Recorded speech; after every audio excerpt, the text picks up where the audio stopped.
Greetings and shalom. Now the Bible states in Job 9:24, which reads, "The earth is given into the hands of the wicked. He covereth the faces of its judges. If not, where and who is he?" In context, Job is lamenting his suffering and questioning God's justice, expressing how it seems like evil people are in control and are allowed to do whatever they want. In reference to this video, which will be real short, it's in reference to what? King Louis XIV of France. The state of Louisiana is named after this man. Conventional history and modern history depicts him as a so-called white man or Caucasian. But when we read his memoirs and other books that we're not privy to in high school or the publication system, it shows him in a different light or a darker hue. Spectacular architecture, gardens, and art in the world. It is a lasting symbol of Louis XIV, the king who lived there and ruled his country for over 72 years. Louis XIV ascended to the throne in 1643 at the age of 5. So right here we're going to read from the book Londonum Revenum, or a Antecedent History and Modern Description of London by James Peller Malcolm, if I'm pronouncing his name right. Forgotten Books, and this was in 1807. So it states, British Museum, Louis XIV in a large wig, arched eyebrows, aquiline nose, and brown complexion. I repeat, brown complexion. We know that so-called black people are not black, literally, but we're more of different shades of brown. In a blue faith and armor, a trechlon in the right hand, wrestling on a pedestal which supports his helmet, the left arm on his hip. It also reads, the Duke habited in black with dark hair and beard and black cap. The features are pleasing and the complexion brown. I repeat, and the complexion brown. Now we're going to read the monthly magazine or British Register. So right here it states, several of these bodies were very well preserved, particularly that of Louis XIII. Louis XIV was also in good preservation, but his skin was as black as ink. Okay, key word, black as ink, meaning what? He was swarthy, or he was a Negro. So right here we have Louis XIV, second edition by Richard Wilkinson. And it says, so what did Louis XIV inherit from his parents? Actually, he most closely resembled his Bourbon grandfather. We know what color Bourbon is, right? Henry IV, displaying his sociability, sexual prowess, self-confidence, and political skill, in which due respect to Levy, Louis XIV's swarthy complexion. I repeat, Louis XIV's swarthy complexion. Obviously, this is a false portrait of Louis XIV, so we know why they had to whitewash history. And prominent notes were typically Bourbon. So now we're going to look at the American Dictionary of the English Language, Noah Webster's 1828. And of course, we're going to go to the word swarthy. Okay. And it states swart. Okay. Number one, being of a dark hue. Okay. Moderately black. Tawny. Okay. Right here we have swart. Right here we have swartily, duskly with a tawny hue. Okay, right here we have swarthy. Let's read this. Swarthiness, a dusky or dark complexion. Right here we have swarthy, being of a dark hue or dusky complexion, tawny. In warm climates, the complexion of men is universally swarthy or black. The Moors, Spaniards, and Italians are more swarthy than the French, allegedly, Germans, and English. Their swarthy host would darken all our plains. Number two, black as a swarthy African. Okay. And then you have swartish, somewhat dark or tawny. Then you have swarthy, tawny.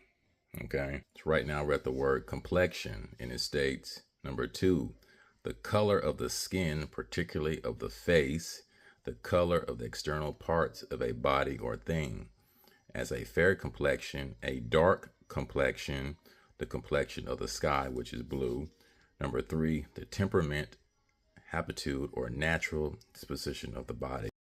So the state of Louisiana was named after the Black French king Louis XIV of France by French explorer René Robert Cavelier, Sieur de la Salle in 1683. Because we have to remember, based upon the memoirs and the real historians who don't are paid to hush hush, because it's stating right here, Louis XIV's swarthy complexion and his prominent nose were typically Bourbon, and we know what color Bourbon is. It also states the suffix "ana" or "an" is a Latin suffix that means information relating to a particular individual, subject, or place. So Louis plus "ana" roughly means related to Louis. And we know Louis XIV was a so-called black man or black man. The United States purchased Louisiana in the Louisiana Purchase in 1803. But I thought we were all slaves that came off slave ships from Africa. So this state was named in honor of the black King Louis XIV of France. And of course, this is the whitewashed, the dumbed down history that we get in American fool's education system. You also have to take in consideration that when people say color doesn't matter anymore, this is why they have to state these certain sentiments, because, they're presented this false illusion of their history.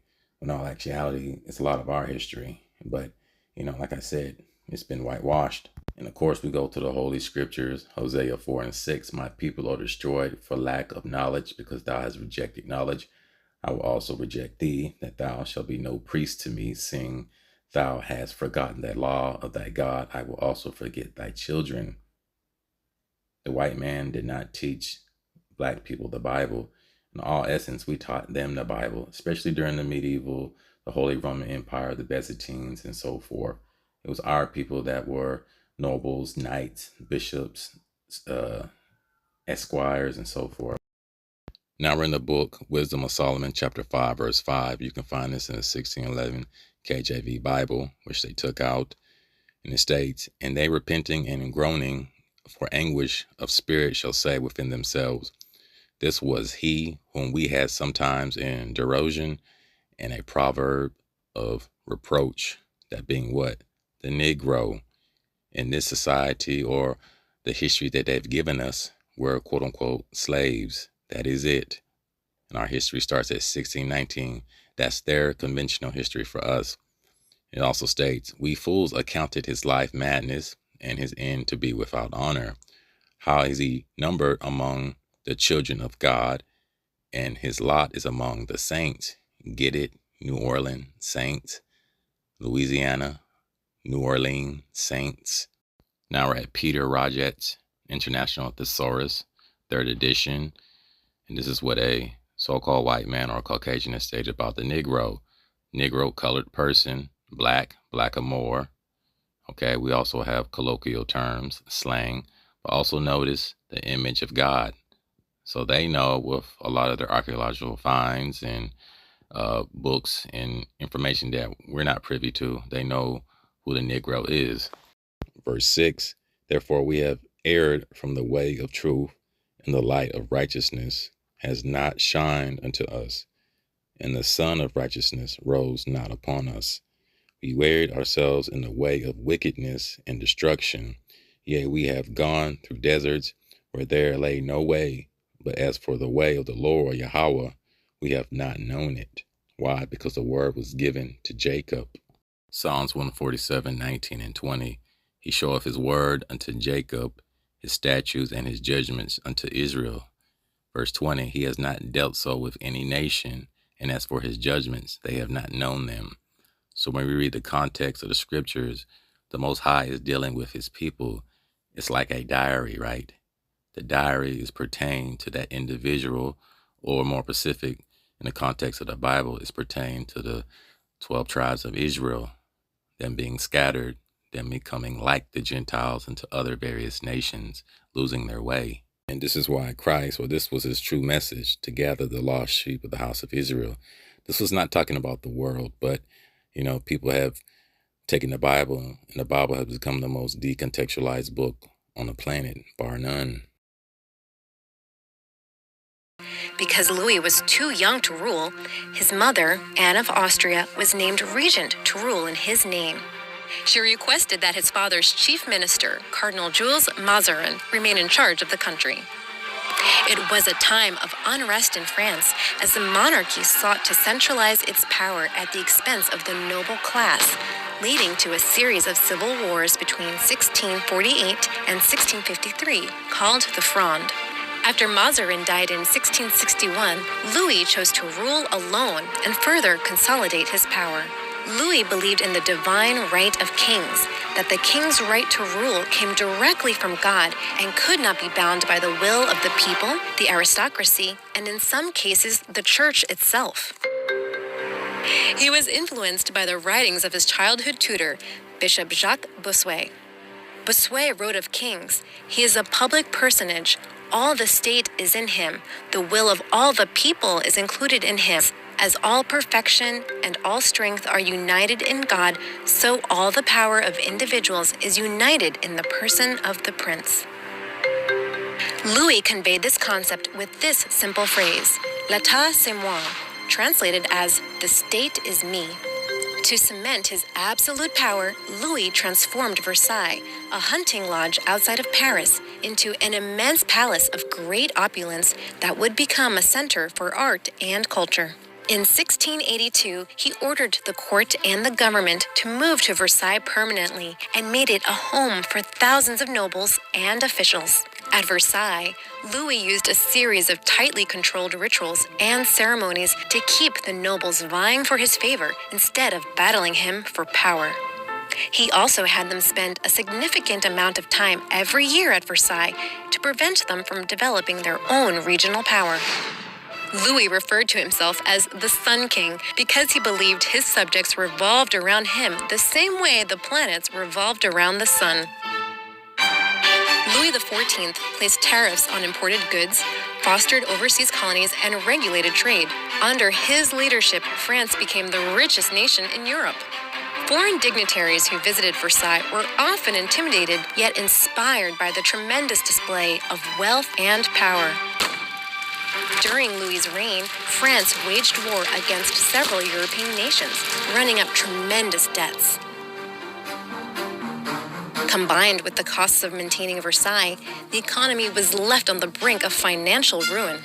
When Louis XIV died in 1715, his form of absolute rule had brought stability to the nation, turning France into a world power and unleashing an era of art and culture that is still celebrated.